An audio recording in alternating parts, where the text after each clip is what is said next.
millions of dollars. All these guys coming up, Don, I want to contribute millions. I say, I don't want your money. I don't want your money. We have a lot of people in here. I know some people made contributions, which you didn't have to do. We have a lot of people that came in. We have wounded warriors here tonight, some incredible folks. We have veterans here. We are going to take care of our wounded warriors. We are going to take care of our veterans, believe me. Yeah! We're going to build up the military of the United States so that nobody messes with us. Nobody's gonna. Nobody. And you know, we're not going to have to use the military. When you get it strong, when you get it right, we have such great people in the military. When you get it right, you don't have to use it. Right now, you have so many people threatening us, looking at us the wrong way. They don't fear us. They don't respect us. They don't respect our leader. They don't respect any of our negotiators. You look at trade pacts. China eating our lunch. Japan like we're children. Mexico, both in trade and at the border, what they're doing to us is terrible. And I have great respect for China, for Japan. I love the people. I love the people of Mexico. I love Hispanics. Nobody loves Hispanics like I do. I probably have more than almost anybody working for me. They come in, they buy apartments, they give me a fortune. I love them. I love them. I love them. But the problem our country has, and it's a big problem, is that the leaders, whether it's Mexico, whether it's Saudi Arabia, where we protect, think of it. I have great friendships in Saudi Arabia. They make $1 billion a day. Now remember, oil went down, so maybe it's $500 million a day. It's still a lot, right? And when they have a problem, we go in and protect them. What do we get? Nothing, nothing. So many places. South Korea, I ordered 4,000 television sets not long ago. 4,000 for a big job. I came, they're all from South Korea. Samsung, LG, Sharp, they're all from South Korea. They're making a fortune.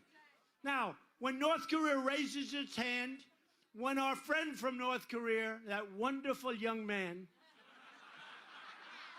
I've never seen that. He inherited a dictatorship. That's pretty tough, right? How do you inherit a dictatorship? So he probably has something going, because that's not easy.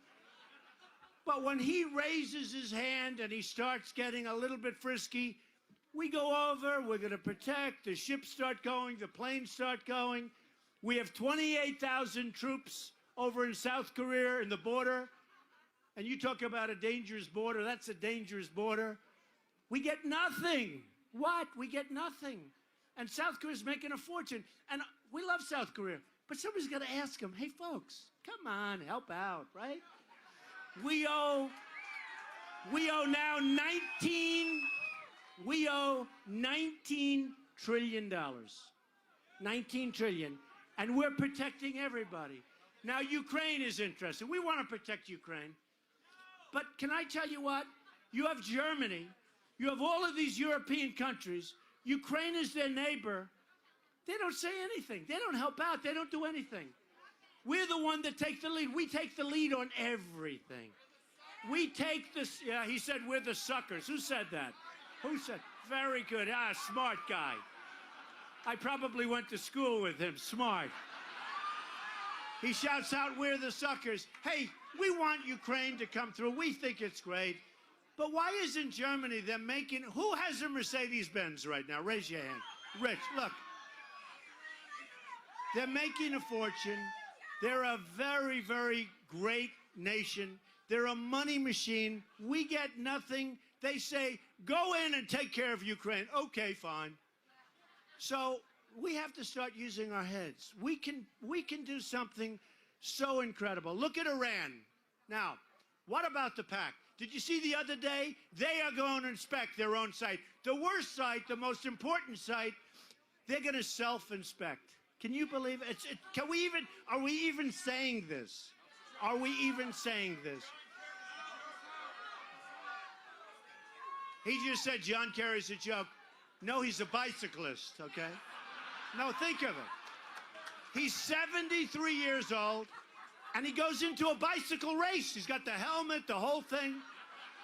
He's negotiating a very important deal. He falls, he breaks his leg, and he's gone. Now he walks in the next on crutches. They say, what the hell happened to you? The Iranians can't believe what's going on. They can't believe it. So the deal with Iran, you know, we're going to have in 2 weeks with Ted Cruz and some other great folks, we're going to have a rally in Washington against the Iran deal. People are saying, oh, it's too late. You can't stop it. Think of it. They get $150 billion. And by the way, they get that money whether the deal goes through or not. Can you believe it? So even if you stop the deal, they're getting this tremendous amount of money in order to do things, terror all over the world. What do you think they're going to use that money for? Terror all over the world. So they get $150 billion plus. Russia and people that we thought were with us, they're going to be the big beneficiaries. Russia is selling them missiles. You know that, right? Tremendous order of missiles. I thought they weren't supposed to have missiles. They're getting missiles, the latest, the best from Russia. We have 4 hostages over there. Can you believe making that deal and not getting the hostages out? And John Kerry said, and Barack Obama said, the reason they didn't want to ask for the hostages is they didn't want to complicate the deal. Can you believe it? Here's all you have to say. If you have the right messenger, and by the way, it shouldn't take place at the end. It should have taken place at the beginning. You walk in when we had 3 hostages. You know, a 4th, a journalist was added. One of the hostages is there because he's a minister. He's a Christian. He's a pastor. And he's there because he's a Christian. So you have 4 hostages. You had 3 at the beginning of this world's longest negotiation. And by the way, I wrote the order of the deal. Did you ever see... No. Did you ever see a negotiation take so long? It never ended. And at the end, we were folding on every single point. The Iranians are great negotiators. The Persians are great negotiators. And we have people that are babies. It's like a chess player, grandmaster, playing against a checkers child. No, that's what it is. So we have the hostages over there. And you would have said at the beginning, the right messenger, you got to have the right messenger, not said right, fellas, let them go. You don't want them. They're not helping you. It'll make the deal a lot easier. Let them go. Just let them go. 90% sure, maybe 95, they're going to let them go. If they don't let them go, you leave because you know the deal's not going to be any good. If they can't give you the 4, and that's all there is. There's nothing complicated about it. You know, we gave them...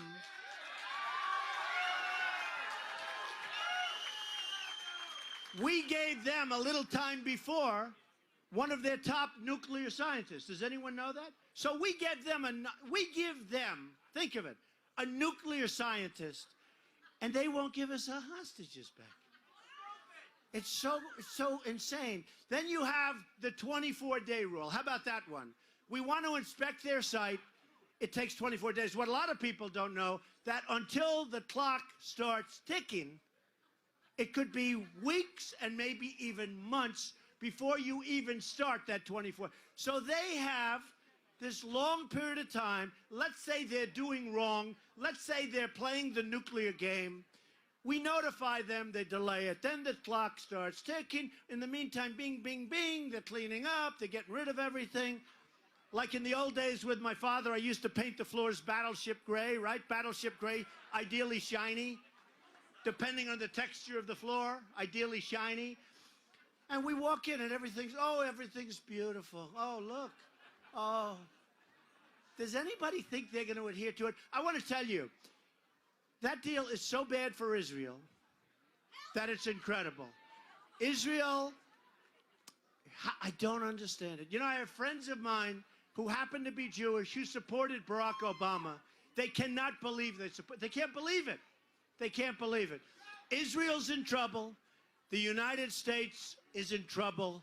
And the reason we're in trouble because we're doing things that are really, really detrimental to our country. Our country's in big trouble. Our country's in big trouble. So here's the big thing. Okay. Here is the good news. Here is the good news. We can turn it around. We can take care of our military. We can take care of our infrastructure. You look at our infrastructure. Our roads are crumbling. Our airports are third world. You go to Qatar, you go to Dubai, you go to places in China, you go to different places in the Middle East.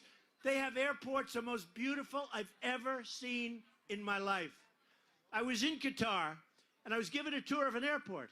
I said, this is the most beautiful airport. They were showing me the most incredible airport you've ever seen. And I said, this is great, congratulations. They go, no, no, no. Our real airport is being built right over there. And he pointed, this airport was temporary. And he pointed across the runway. They must have had 75 cranes lined up, the most incredible thing you've ever seen. And we come back to LaGuardia. It's very, very sad. It's very, very sad. So we're going to clean up our infrastructure. We have bridges, right? Look at him, man. He's shaking his head. He's just going, oh, he's right. He's a smart guy, and he's, like, devastated. Am I correct? Look. I know your brother. Who's your brother? Very nice guy. Not a good golfer, but that's okay. He's a nice guy. So I just want to say to Ernie, to everybody, this is such an incredible group of people. This is a record for a house, I will tell you. I've never...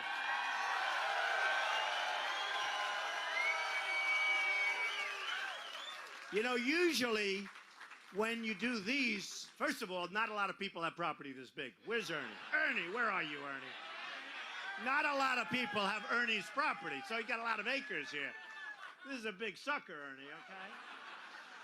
But, you know, the other day we were in Iowa, where we're leading in the polls. And we had in a room that never had this many. We had 4,000 people. They went wild, and they're great people. Then we went to New Hampshire, where, by the way, the poll just came out, 35%. Can you believe 35? 35. And, you know, we have some low-energy people. They're really low. I'm not going to say Jeb is low energy, but he's pretty low. Who would you rather have negotiate with Iran, Trump or Jeb? How about this? Trump or Hillary? Believe me, Hillary's got some very big problems. If she makes it to the starting gate, which I think would be very unfair to General Petraeus. You want to know the truth. General Petraeus, his life was destroyed for doing 2% of what Hillary did. I think it would be very, very unfair to General Petraeus. I will tell you, you know, when you look at what she's done and how she's done it, and the servers, and Uma. How about Uma? Now, okay, here's the story. So Uma now is one of the people that it all sort of came through Uma. Who is Uma married to? One of the great sleazebags of our time. Anthony Weiner. Did you know that? She's married to Anthony Weiner. You know, the little bing, bing, bing, bum, bum. I love you very much. So, now think of it. So Uma is getting classified secrets. She's married to Anthony Weiner, who's a perv. No, he is. He is. So she's married. Now, these are confidential documents. She's married to this guy who's... And guess what happens to Anthony Weiner? A month ago, I see he went to work for a public relations firm. Do you believe it? Now, if you think that Uma isn't telling Anthony, who she's probably desperately in love with, in all fairness to Anthony, because why else would she marry this guy? Can you believe it? Can't see straight. But if you would... Look, think of it. So it's coming through Uma. She's got a lot of stuff, a lot of information. Who knows? So she's married to a bad guy. I know Anthony Weiner for a long time. I knew before they caught him with the bing, bing, bing, right? And he was a bad guy then. It turned out that he was a really bad guy. So she's married to Anthony Weiner. Do you think there's even a 5% chance that she's not telling Anthony Weiner, now of a public relations firm, what the hell is coming across? Do you think there's even a little bit of a chance? I don't think so. Are there any women in this room who are in love with their husbands who wouldn't be telling them everything? You would or wouldn't? No, she said, I wouldn't, but I'm in love. No, you will. So it's a very sad situation. So I don't know if Hillary Clinton gets to the starting gate. But, and my primary focus is on these 16 people. You know, I have guys like Lindsey Graham who are 0. Do you ever notice the ones that attacked me most viciously all went down to 0? I get attacked by Lindsey Graham. I get attacked by Perry. And then I got angry because I said, why are you wearing glasses? You know, he's trying to show that he's intelligent, right? And then I said, to get on the debate stage, which, by the way, all the polls, Time Magazine, Drudge, they all said I won. They did a poll. Who won the debate? And I did not get asked the nicest questions. Do we agree? But Trump won in all the polls for the debate. But think of it. So I said about Perry, I said, no, no, no. He shouldn't be allowed. He should not be allowed. He has to pass an IQ test first, right? Anyway, he went down to just about 0. Now you have Rand Paul. Think of this guy. Think of him. I said, what's going on with this guy? All of a sudden, he attacks. You know, he calls me up a year ago. He wants to play golf. I say, who is it? Who is he? He's a senator. I'll say, okay, I'll play. Anybody, a senator calls you, you know, who knows? So Rand Paul calls. He wants to play golf. I play golf. I kill him at golf. I did. Even he admitted that. I'm actually a very good golfer, but that's okay. But I kill him at golf. Then he asked me for money for an eye center. I give him a lot of money, like $20,000. It's a lot of money, right? You know, for a guy that you met like 15 seconds ago. It's a lot. I mean, somebody walks off the street, calls you up for a round of golf. Anyway, he was at 7 or 8%. He attacks me. He's now down to 2%. And he might not even make the debate stage. But, you know, he's a nasty guy. But all these people, when they attack me, and here's what's going to happen. If I'm president, when Putin attacks me, and I mean, let me just tell you, oh, they all say when. Okay, when is good. I like that. The power of positive thinking. But you know what? When I'm president,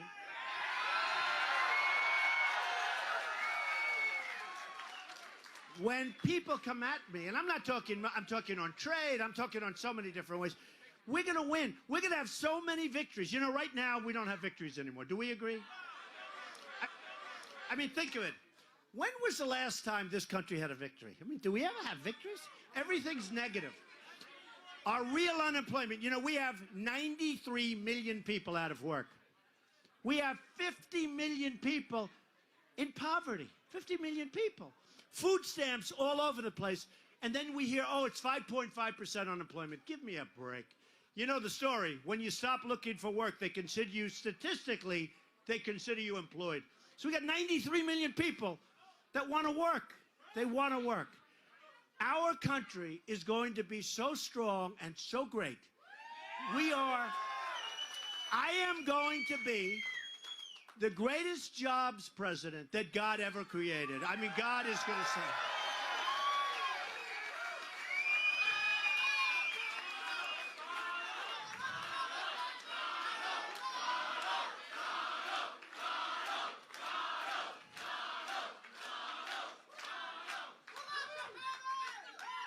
Ernie, I like this group of people. Look at Ernie. I said, Ernie, who is that? He said, it's my girlfriend. I said, you better marry her, Ernie. Play fast, Ernie. Hey, Ernie, you're not getting any younger. Marry Ernie. Oh, that's going to put pressure on him. Oh, my Ernie. Ernie is such a great guy. So, we are going to make our country successful again. There's only one problem. You may get tired of winning so much. Is that possible? They'll say, we had a win on a trade deal. We beat somebody at the border. We got everything sealed up. We have a great country again. It's possible you go, oh, no, not more. You know. But we're going to have so many victories. We're going to make our country so great again. You know, my theme is Make America Great Again.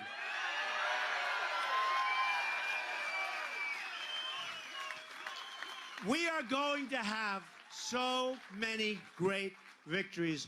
We're going to be so proud of this country. And I just want to tell you, it's an honor to be here. I was so honored when I landed and saw all those people. Then when I came here and saw all of you, it's just like an incredible, thank you. Thank you. It's just like an incredible evening. And I'm going back, and we're going to fight in Massachusetts and in New Hampshire.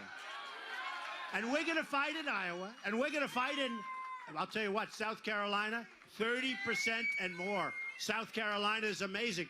The way I look at it, Iowa, so great, incredible people. New Hampshire, so great, incredible people. Winning there, winning in South Carolina. Maybe at some point people are just going to give up. I don't know. But we're going to make our country great again. I love you all. I appreciate that you came back, that you came out on this rather warm day to be here. I mean, Ernie, you have to have like thousands. So thank you all very much. Again, get out there, vote, give the good polls. You must vote. You must vote. We're going to do something special. I love you. Thank you very much. Make America great again. Make America great again. Thank you. Thank you. Thank you, guys. Thank you. Thank you very much. Thank you, everybody.